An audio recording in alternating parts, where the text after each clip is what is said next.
c'est un problème pour plusieurs aussi. Tu as un groupe de gens, et toi-même tu le sais, avec qui, lorsque tu converses, lorsque tu te tiens avec eux, c'est toujours vers le bas et ce n'est jamais vers le haut.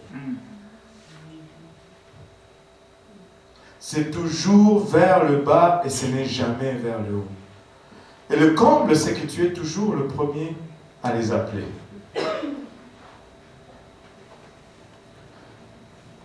Sous prétexte que tu veux le gagner au Seigneur.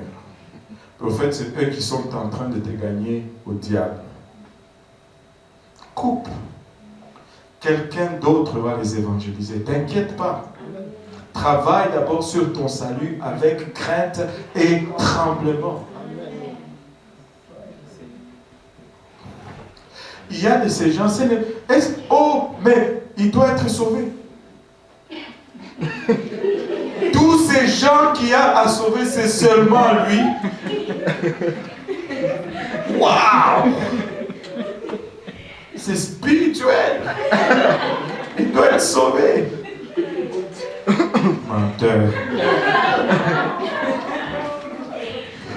Tu n'as même pas prié pour la personne. Arrête.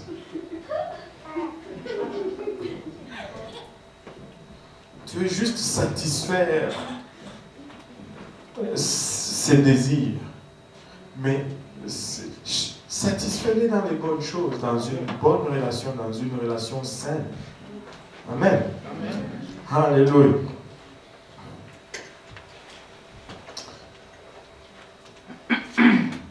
Alors, tu sais, tout ce que tu désires que Dieu bénisse, place le premier.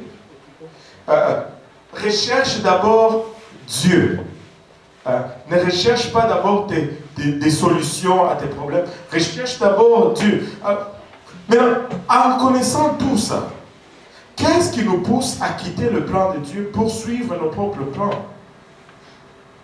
Pourquoi est-ce que nous avons toujours cette tendance à quitter le plan de Dieu? Si nous disons que tout ce que je veux que Dieu bénisse, je dois l'y placer premier. Pourquoi est-ce que c'est tellement facile pour nous de quitter le plan de Dieu et de suivre nos propres plans? Laissez-moi vous donner une suggestion. Nous avons une faible tolérance à la gratification retardée. Je vais le redire. Nous avons une faible tolérance à la gratification retardée. Si ça ne me gratifie pas tout de suite, je ne vais pas attendre. Je ne vais pas attendre. Nous voulons une gratification tout de suite. Nous voulons une reconnaissance tout de suite. Nous pensons vraiment que nous pouvons le faire plus vite et mieux que Dieu ne puisse le faire.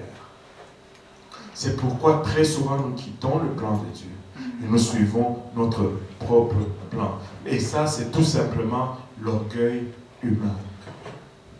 L'orgueil de l'homme. Reste là, sois patient. Dieu sait. Oh, ça fait longtemps. Dieu sait. Personne ne me reconnaît. Dieu sait. Ça prend. Dieu sait. Il est en train de travailler sur toi. Il est en train de polir ce que tu es. Il est en train de te nettoyer tranquillement. Verset 1. Tu peux me remettre 2 Timothée, verset 1. Ça dit, vous, plutôt de Éphésiens. Éphésiens chapitre 2, verset 1. Qu'est-ce que je raconte? Timothée. Vous, ça veut dire nous. Vous étiez morts par vos offenses et vos péchés. Regarde ton voisin, tu étais mort. Oh boy. Vous étiez morts par vos offenses et vos péchés. Mais la mort ici dans les Écritures signifie tout simplement une séparation.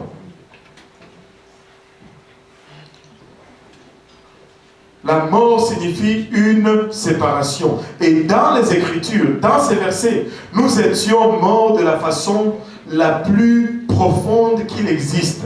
C'est-à-dire la mort spirituelle. Savez-vous que la mort spirituelle est plus terrible que la mort physique? Nous craignons la mort physique, mais nous minimisons tout simplement la mort spirituelle. Maintenant, regardez ceci.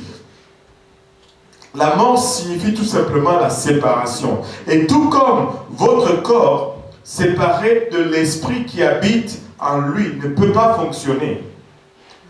Ton esprit ne peut pas fonctionner non plus s'il est séparé de l'esprit de Dieu. Parce que la mort signifie tout simplement la séparation. Je ne veux pas être séparé de Dieu. Et tu ne veux pas être séparé de Dieu. Ton esprit ne peut pas fonctionner dans le royaume de Dieu s'il est séparé de l'esprit de Dieu. Tout comme ta chair ne peut pas fonctionner dans ce monde s'il est séparé de ton esprit. Quand ton esprit quitte ton corps, on dit tu es. C'est une séparation.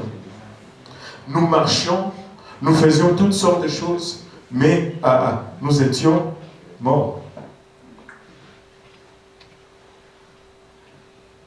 Maintenant, parce que nous étions morts, le verset 2, nous avons essayé toutes choses possibles. Nous avions dans lesquelles vous marchiez autrefois selon les trains de ce monde, selon les princes de la puissance de l'air, de l'esprit qui agit maintenant dans les fils de la perdition. Nous avons essayé plein de choses parce que nous avions été morts. Nous avons essayé beaucoup de choses pour nous sentir vivants. On utilise même ce terme aujourd'hui, faire la vie. N'est-ce pas? Oh, lui, c'est un viveur.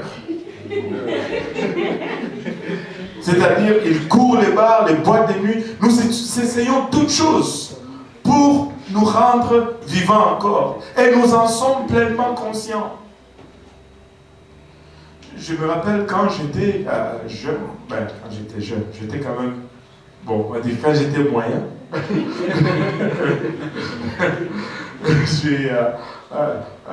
j'allais à l'école, bien sûr, et j'ai travaillé aussi. Ce n'est pas quelque chose d'impossible. Amen, non? Amen. J'allais à l'école et je travaillais. Et j'ai travaillé dans une salle de réception qui se trouve sur Henri Bourassa, Renaissance. Là, j'ai travaillé comme serveur aux tables dans les fêtes de mariage italiens et tout ça. Et j'avais beaucoup de succès parce que j'étais le seul noir qui parlait italien. Et c'était bon. On me donnait souvent les tables d'hôtes parce que je pouvais parler à ces vieux et puis quand ils voyaient cela, ils étaient contents. Alléluia. Et chaque fois on finissait tard, parce que les mariages ça finit toujours tard. Et je me rappelle, je rentrais à la maison, à un moment donné j'avais une voiture. Et très souvent quand vous finissez vers 2h, 3h du matin, tout le monde veut un lift. Alors un jour j'ai raccompagné une dame, une autre servante qui était peut-être dans la quarantaine, quelque chose comme ça. Et on parlait, je l'ai ramenée au métro, et puis elle allait vers Longueuil, on parlait, et elle me dit, mais qu'est-ce que tu fais? Moi j'ai dit, ben j'étudie, je travaille, et puis c'est tout. Tu ne sors pas? J'ai dit, non, moi ça ne m'intéresse pas. Elle dit, mais c'est quoi? Tout ce qu'elle me demandait, je ne faisais pas. Alors elle me dit, mais il faut vivre maintenant. Il ne faut pas attendre quand tu vas être vieux. Moi, je dis, mais la vie pour moi, c'est trouver une femme, avoir des enfants, être tranquille. Amen. C'est ça. Il y a quelqu'un qui cherche. Alléluia. Quelqu'un qui cherche. C'est légitime. Il faut juste le faire de la bonne façon. Amen. Alléluia. Maintenant, nous essayons plein de choses pour se sentir vivant. Pourquoi? Parce que nous sommes morts. La séparation, c'est la mort. Et nous le disons même, oh, un viveur. Mais ce n'est pas ça. Et toutes ces choses, fondamentalement, c'était des péchés. Mais, après avoir fait ces choses, c'est comme s'il y avait juste constamment une petite voix qui te disait, tu es encore vide. Parce qu'il n'y a aucune satisfaction dans ces choses. Tu rentres là-dedans vide, tu ressors de là encore plus vide. Parce que non seulement ton esprit est vide, mais maintenant c'est tes poches aussi qui sont vides.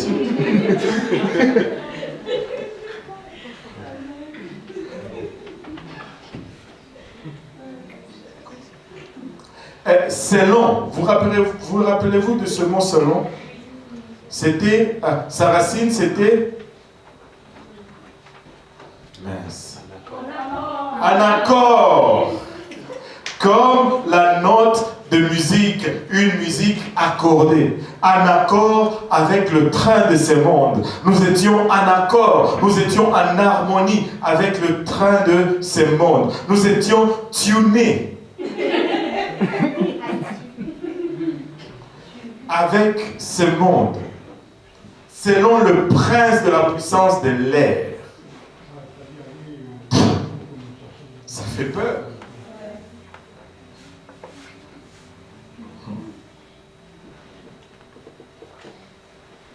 En accord avec le plaisir, avec les buts, la puissance. Porter attention, dans cette étude d'Éphésiens, on va porter attention vraiment sur ces mots. Le prince de Zère. L'atmosphère, là où les hommes vivent, là où les humains vivent. Nous avons besoin de l'air pour vivre. Le mot désobéissant ou rébellion ici, ça fait référence, ça dit être totalement non soumis. En insoumission totale. Vous savez, la Bible utilise un autre mot, des hommes au cou roide, ou au cou raide. Roide dans l'ancien français. Et puis, quand on vient dans les nouvelles traductions, au cou raide. Roide, ça fait encore plus dur. Et si tu essaies de le redresser, ça casse.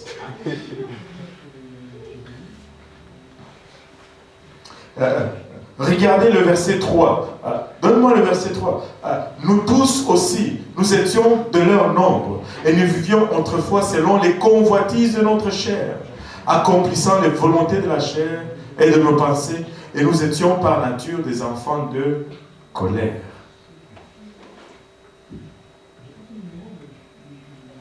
Ça, qu'est-ce que ça veut dire ce mot colère? C'est que quand on nous présentait la sanctification, nous nous fâchions.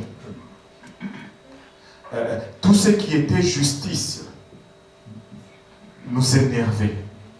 Avez-vous remarqué qu'aujourd'hui, depuis que vous avez adopté un autre esprit, ou plutôt depuis qu'un autre esprit vous a adopté, lorsque vous ouvrez votre bouche, vous causez la colère autour de vous. C'est de cette colère que cela parle. J'étais avec le frère Silvio aujourd'hui et il me racontait comment il va juste pour prendre un crayon sur le banc d'un de ses collègues et il se fâche. Juste pour prendre un crayon. Et il se fâche.